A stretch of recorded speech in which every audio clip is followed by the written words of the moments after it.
From Murrow College, Studio A, it's The Update with Allison Gross and Harrison Polo.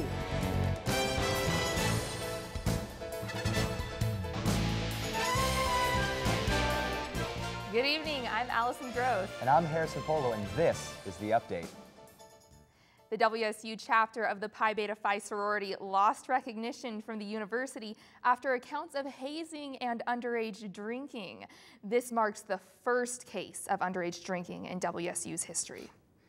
The numbers are in 2011 continued the downward trend in shark attacks in the United States. That's the good news. The bad news, worldwide shark-related deaths have been higher than they've been in nearly 2 decades. I knew it. The sharks are getting smarter. The website honestgirlscouts.com is calling for a boycott of Girl Scout cookies after a troop in Colorado accepted a 7-year-old transgendered child. As if we care who is actually selling these cookies. You could be a troll under a bridge, and if you're selling Thin Mints, I'll take 3 boxes, please. And I'll definitely tag along. Scientists have discovered a rare Mediterranean seagrass that may just be the oldest living organism. Our sympathies to the previous title holder, Joan Rivers.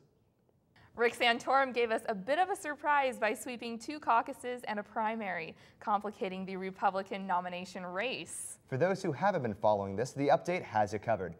The Republicans have been battling it out since last year for the right to face President Obama this November. Texas Governor Rick Perry jumped in the race in August and was an early frontrunner. Emphasis on the was. Commerce, education, and the, what's the third one there? Let's see. Then Herman Cain took the frontrunner spot, probably because of powerful inspirational ads like this.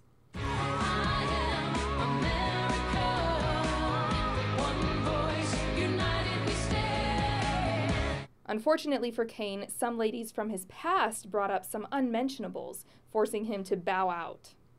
I was accused of sexual harassment.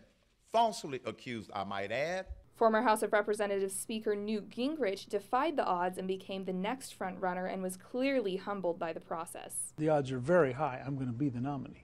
Gingrich ended up taking 4th in the Iowa caucuses last month as former Senator Rick Santorum took a slight victory over expected leader and backup plan, former Governor Mitt Romney. Gingrich was ticked at Romney's tough ads, so his positive campaign strategy went to the wayside, and Gingrich went on the attack. Can we drop a little bit of the pious baloney? He speaks French, too. Bonjour, je m'appelle Mitt Romney. But he's still a Massachusetts moderate. Romney, with his out-of-touch reputation, seems to be doing everything to keep that reputation intact. I like being able to fire people. I'm not concerned about the very poor. And then there's Ron Paul, who's just old. And during all of this, President Obama has been hard at work accomplishing things like this. So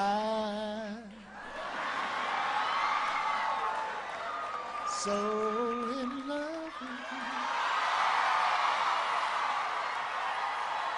So Romney, the guy people love to not like that much, won a huge victory in Florida and seemed to be in the driver's seat to the nomination. That was until the return of the sweater vest. So we've lost Cain, Bachman, Huntsman, and Perry. All that's left is the old guy, the sweater vest, Mr. Out of Touch, and the angry guy in the corner. At this point, who knows who will come out on top? What are you eating? Bias Boulder sandwich. Want some? Scientists have created a screening test showing the likelihood that you will suffer from dementia later in life. Too bad the people who need that information the most will never be able to remember their results. A 23-year-old man died in a cyber cafe while playing League of Legends, a popular online video game. Investigators believe he died of a cardiac arrest caused by a combination of cold temperatures, insomnia, and no spare lives. Unfortunately, there was no one there to resurrect him. A group of New York Fashion Week models launched a rights group under the headline, "We're not just clothes hangers, but we are skinnier than them." For more on our celebrity and entertainment news, we go to our Hollywood correspondent, Caitlin Hensch. Thanks, Allison. Actor Gary Busey filed for bankruptcy last week. All of Hollywood was shocked by the news given the massive amount of work Busey's been getting lately. I can turn a thunderstorm and a tornado into a rainbow, and I'm flying over the rainbow tonight. Gary, you're fired. Glamour magazine recently ran an article all about Kesha, where she said she destroys men on a weekly basis. If by destroy you mean get smashed, puke glitter, and crash on their bathroom floor, then yes, Kesha, you do destroy. Looks like Dwight Schrute may be heading out of the office and onto the farm in his very own spin-off series. Actor Rainn Wilson hasn't confirmed anything yet, but the plan as of now is to have Dwight leave mid-season next year.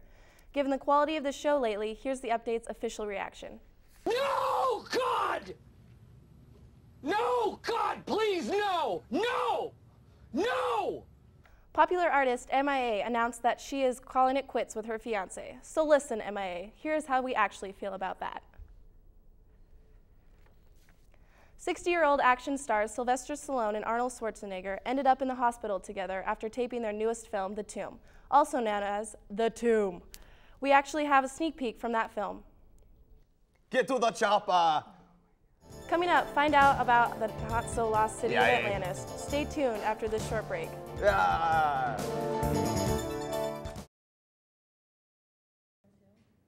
I'll be back. Welcome back to the update. Yeah, we're done with that. Chun Chun, a 15-pound baby, was born via cesarean section earlier this week. The family says that Chun Chun ate his unborn twin in the womb because of China's one-baby policy. Survival of the fittest and the fattest. Oh, Darwin, you'd be so proud. Daredevil adventurer Felix Baumgartner plans on breaking the sound barrier as he plunges 23 miles from the edge of space back to Earth. And yeah, he's dead. For more athletic adventures, we have baritone correspondent Brett Westerman with your sports update. What's with the baritone? Have you heard yourself? Brett Westerman. It's not that deep. That's what she said. Race car driver Danica Patrick recently announced that she'll be skipping the Indianapolis 500 this May. Vegas odds makers announced her chances of winning the race haven't changed. Chris Humphries, NBA basketball player and temporary husband to Kim Kardashian, placed 5th on Forbes magazine poll of most disliked athletes. Humphries' reaction? Yes, they're still talking about me. Tom Brady's wife, supermodel Janelle Buntkin, caught some flack for being caught on tape criticizing her husband's teammates after losing this year's Super Bowl. No word yet from the Patriots players, but 265-pound Giants running back Brandon Jacobs said, she just needs to continue to stay cute and shut up.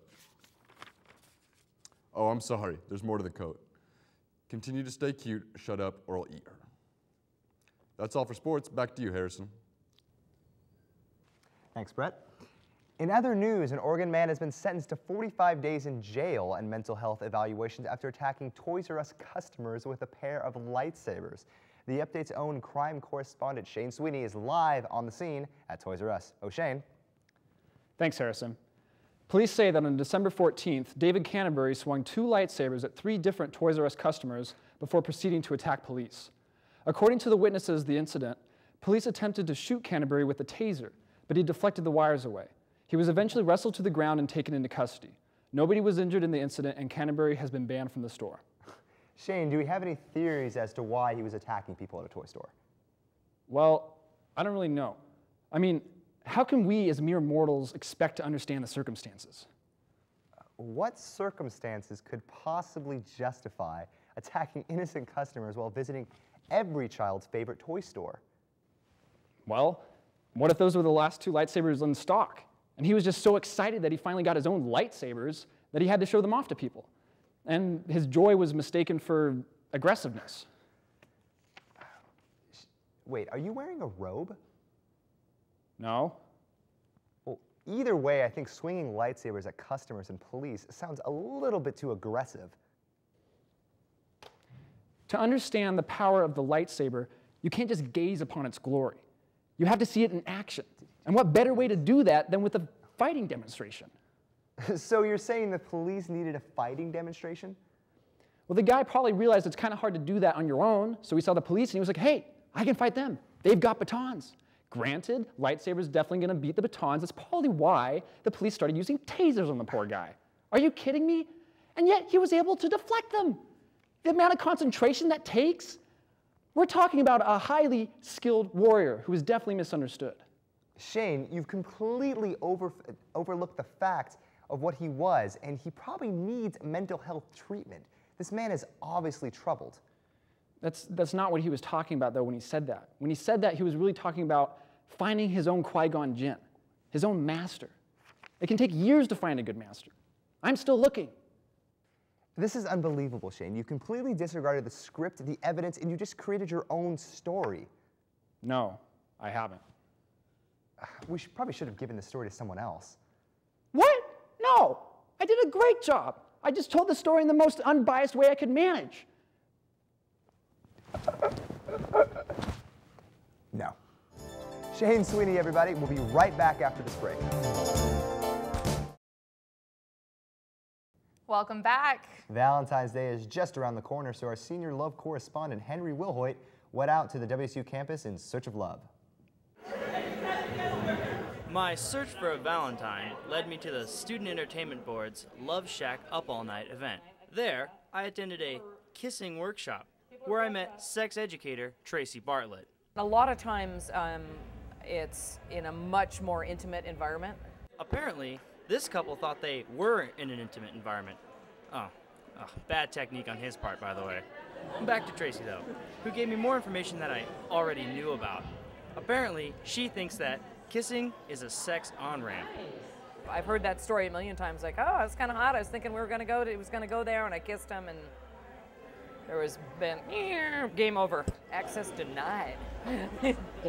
Speaking of denied, the Up All Night featured speed dating, a rocking dance party, and even ancient Incan love markings.